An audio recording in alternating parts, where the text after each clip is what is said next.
ఏపీలో రాజకీయంగా మరో కీలక ఘటనకి తెరలేవనుంది. రాష్ట్ర విభజన సమయం నుంచి పెండింగ్లో ఉన్న నియోజకవర్గాల పెంపు దిశగా కసరత్తు మొదలైంది. ఏపీ పునర్విభజన చట్టం మేరకు 2 తెలుగు రాష్ట్రాల్లోనూ అసెంబ్లీ స్థానాలు పెరగాల్సి ఉంది. జనాభా లెక్కల తర్వాతనే ఈ నిర్ణయం అమలు చేస్తామంటూ ఇంకా అమలు చేయలేదు. ఇప్పుడు కేంద్రం జనగణనకు గెజెట్ జారీ చేసింది. కులగణన చేయనుంది. దీంతో ఏపీ తెలంగాణలో లోక్సభ, అసెంబ్లీ స్థానాలు పెరగనున్నాయి. ఎక్కడ పెరుగుతాయి, ఏ పార్టీకి అనుకూలంగా మారుతాయి అనేది ఇప్పుడు తెలుసుకుందాం.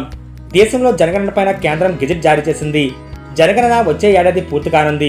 కొత్త జనాభా లెక్కల ఆధారంగా దేశవ్యాప్తంగా లోక్సభ స్థానాలు, అసెంబ్లీ స్థానాల పునరుద్ధరణ ప్రక్రియ ఎన్నికల సంఘం చేపట్టనుంది. ఇందులో భాగంగానే తెలుగు రాష్ట్రాల్లో శాసనసభ స్థానాలను పెంచుతూ నియోజకవర్గాల పునరుద్ధరణ జరగనుంది. అందులో భాగంగా ఆంధ్రప్రదేశ్ శాసనసభ స్థానాలు 175 నుంచి 225కు, తెలంగాణ శాసనసభ స్థానాలు 119 నుంచి 134కు పెంపునకు మార్గం సుగమమైంది. కాగా ఇప్పటికే మహిళా రిజర్వేషన్ బిల్లును పార్లమెంట్ ఆమోదించింది. దీంతో ఇప్పుడు జనగణన పూర్తయిన తర్వాత పెరిగే పార్లమెంట్ స్థానాల్లో మహిళలకు రిజర్వ్ చేయాల్సి ఉంటుంది. ఏపీలో పెరిగే లోక్సభ స్థానాల సంఖ్యలో మార్పులపైన జనగణన తర్వాతనే స్పష్టత రానుంది. ప్రస్తుతం ఉన్న 25 లోక్సభ స్థానాలను ఒక్కో జిల్లాగా మార్పు చేశారు. ఇదే కొనసాగితే ఇందులో దాదాపు 6 నుంచి 8 వరకు ఎంపీ స్థానాలు మహిళలకు రిజర్వ్ చేయాల్సి ఉంటుందని అంచనా వేస్తున్నారు.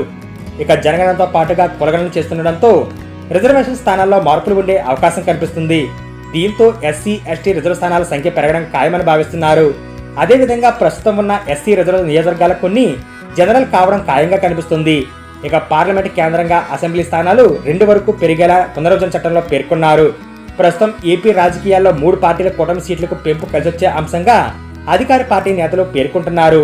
కూటమి కలిసే ఉంటుందని, సీట్లు గతంలో త్యాగం చేసిన వారికి ఈసారి సీట్లు కేటాయింపుకు అవకాశం వస్తుందని చెబుతున్నారు.